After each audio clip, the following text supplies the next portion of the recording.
Hi, my name is Marleigh Hollmer, and this is my final CATIP presentation entitled Find a Way. And I will explain a little bit the title here in a second, but first I would like to apologize for not being there at summer conference to present this. As you can see in this picture, I am a new mom, and so I'm still on maternity leave. I have a 2-month-old, and it's 6 hours is just a little too far for her to be from her dad for a week right now. So I am not attending summer conference this year, but I would like to give you this presentation, and I hope that you all enjoy it. And if you have any questions, I hope that you can reach out to me if you would like to know further information. And so a little bit about myself. Like I said, my name is Marleigh Hollmer. I just completed my 3rd year as a teacher at West Valley High School in Cottonwood, California, which is in near Redding in Northern California. I was lucky enough to actually attend West Valley High School, and so I graduated in 2012 and then attended Cal Poly San Luis Obispo to get my undergrad, and then Chico State to get my teaching credential. And rather than going through the student teaching program, I actually was an intern.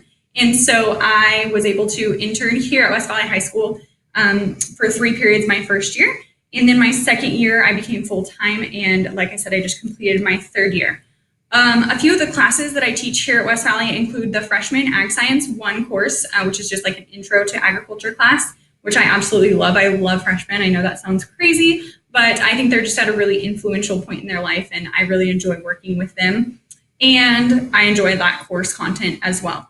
I also teach a class called Marketing, which is a junior-senior level class where they get to work anywhere, really. They can work at the movie theater or Sonic or places like that, and I get to go visit them in their workplace. And in the classroom, we teach about taxes and job interview skills and real-life things like that. So I like that course a lot as well.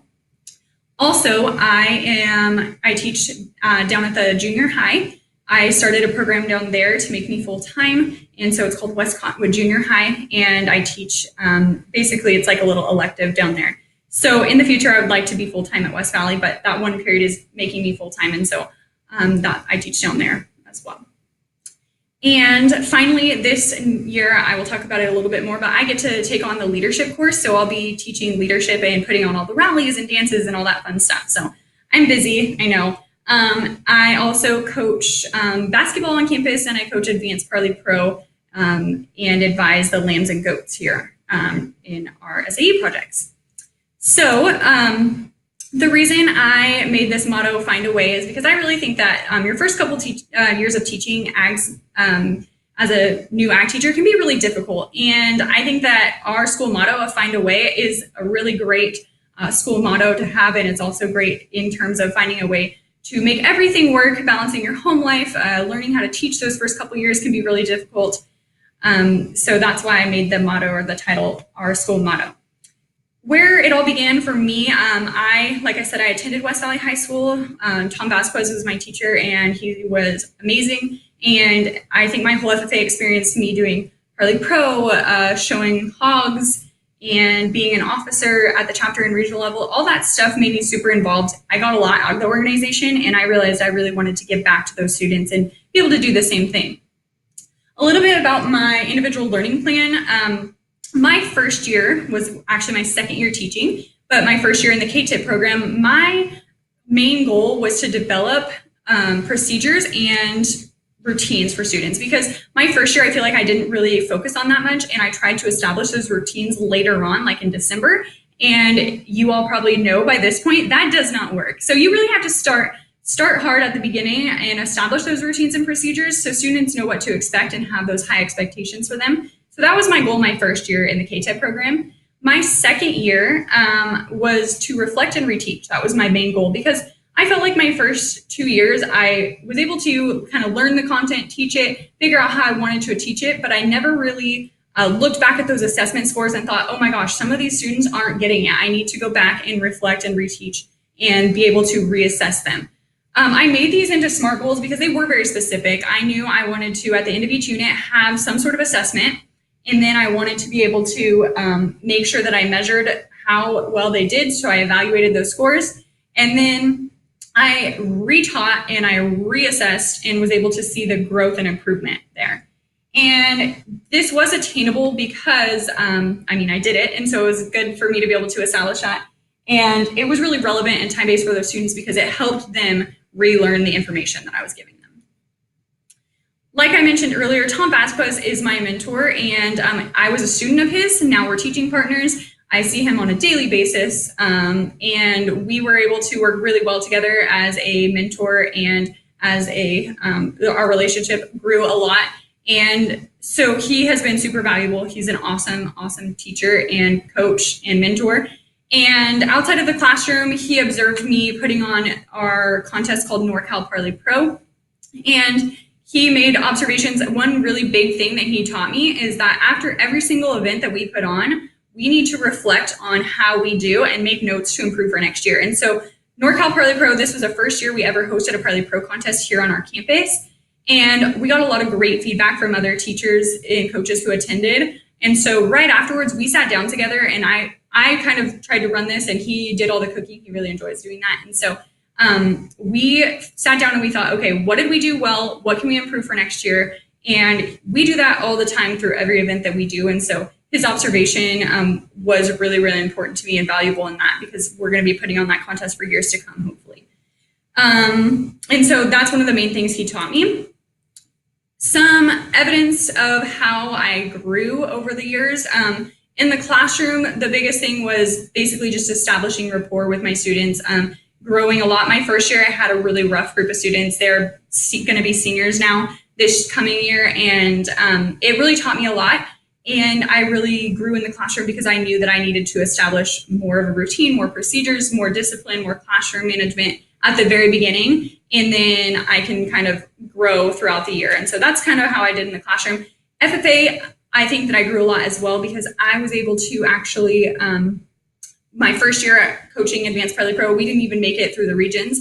This year, we were made it through the state semifinals. And so I think that that was a huge growth area for me.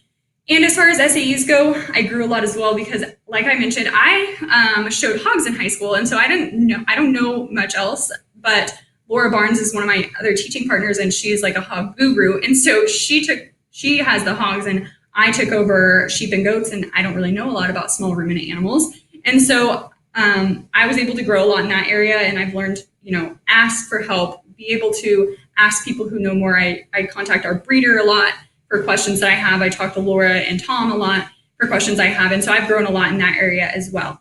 On campus, I've grown tremendously as well, because I got to take over the leadership class, like I mentioned, for next year. And so my best idea really for next year is going to be incorporating a lot of the things we teach our students in FFA into the leadership class, because in the past, the leadership class has just been kind of a goof off class where students get to, set up for rallies and dances, but they might not find it super valuable for them in the long run. And I think that this will be really important for me to be able to actually teach some of the skills that we teach in FFA leadership type stuff. Some advice that I have for all of you newbies out there are just basically trying to balance your work and home life. It's really hard as an ag teacher, and we all know that.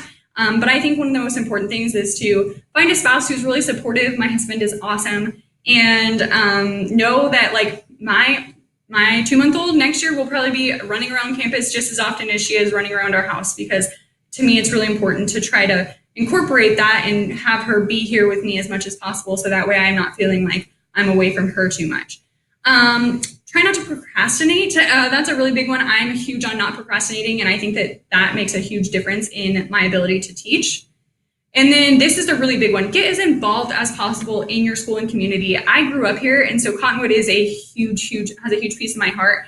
And I go into the local coffee shop, and I'm constantly talking to students and parents. I see them in the grocery store. I think that developing that rapport in the community is huge. And if you can get as involved as you can, go to athletic events and support your students, see them in their workplace, things like that. I think that can build huge relationships that can help you throughout your teaching career. Listen to your elders. Like I said, I ask questions all the time. I'd rather, tell a student or a parent, like, I don't know the answer to that question. Let me ask someone who does. Because I think that rather than just BSing it, that really just helps your kind of like your personality, it helps build that relationship basically. And finally, there's two more things. Not every student's going to like you, okay? And that's something I had to learn my first year teaching is like, not every student is going to appreciate you or love the way you teach, but if every student did love you, you probably wouldn't be doing your job. You don't love every person you meet, and that's fine. You might not have that relationship with every student, but try to build as many relationships as you can, and don't be offended if someone doesn't like you. And finally, my last piece of advice is just, it will get easier, I promise. My first year, I found myself like Googling on Craigslist what other jobs I could possibly find because I knew for a fact I just couldn't do it. It got too hard at some points. And now I'm here in my third year and I just love it. There's nothing more that I would ever want to do. And so I think that if you can make it through those first couple of years, I promise you it gets easier. I really do. Thank you for listening, and I hope that you enjoy the rest of your time in SLO.